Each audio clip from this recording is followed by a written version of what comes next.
আসসালামু আলাইকুম বন্ধুরা, কেমন আছো সবাই? আশা করি সবাই অনেক অনেক ভালো আছো।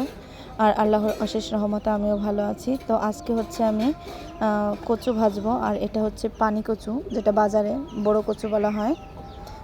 পাতলা পাতলা করে কেটে নিছি। আর এই কচুটাকে হচ্ছে আমি পানিতে আগে ভাপ দিয়ে নেব, যাতে গলাটা না চুলকায়। তো এখানে আমি কচুটা দিয়ে ঢাকনা দিয়ে ঢেকে দিছি। হালকা বলক চলে আসছে। এবার হচ্ছে এই কচুর মধ্যে দিয়ে দেবো হলুদ দিয়ে হালকা নাড়াচাড়া দিয়ে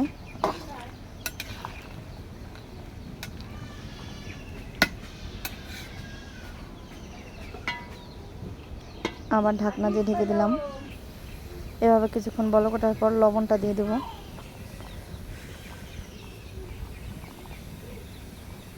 আমি এখানে খুন্তি দিয়ে দেখে নিচ্ছিলাম যে কচুটা সিদ্ধ হয়েছে কিনা। কচুটা সিদ্ধ হয়ে গেছে। এই পর্যায়ে হচ্ছে আমি কচুটাকে তুলে নেব।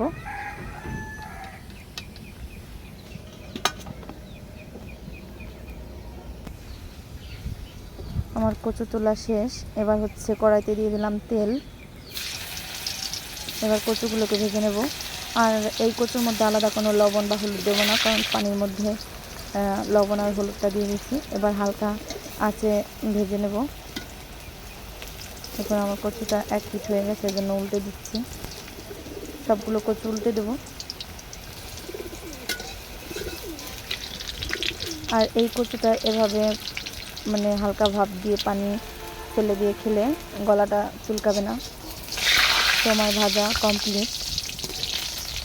তুলতে গিয়ে পড়েও গেল। কচুগুলোকে তুলে নিলাম, আমার ভাজা শেষ। এবার দিয়ে দিচ্ছি পেঁয়াজ। পেঁয়াজটাকে ভেজে হালকা বাদামি কালার করব।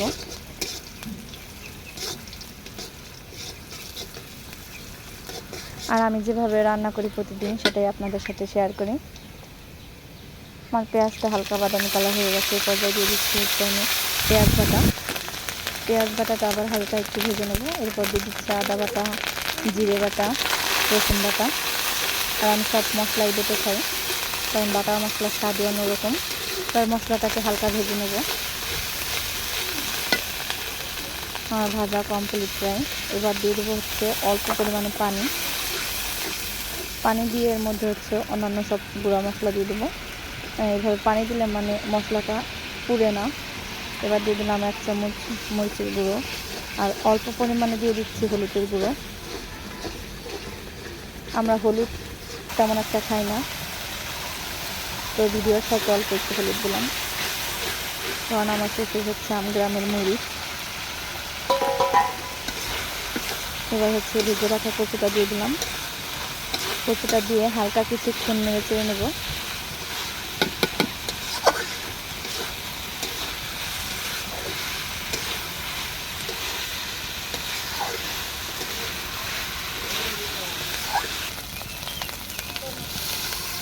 কচুটাকে খুব ভালো করে কষানো হয়ে গেছে। এবার হচ্ছে দিয়ে দেবো পানি, কারণ কচুটা আরও একটু সেদ্ধ হবে, এই জন্য পানি দিয়ে দিলাম।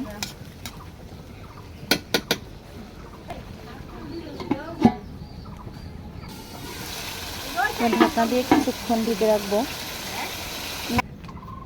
দেখুন হয়ে গেছে আমার কচু ভাজাটা। আর আমার রান্নাঘরটা যেহেতু বাহিরের জন্য, বাতাসে চারদিক দিয়ে বাতাস লাগে, জন্য ধোঁয়াটা একটু বেশি দেখা যায়। আমার রান্না কমপ্লিট।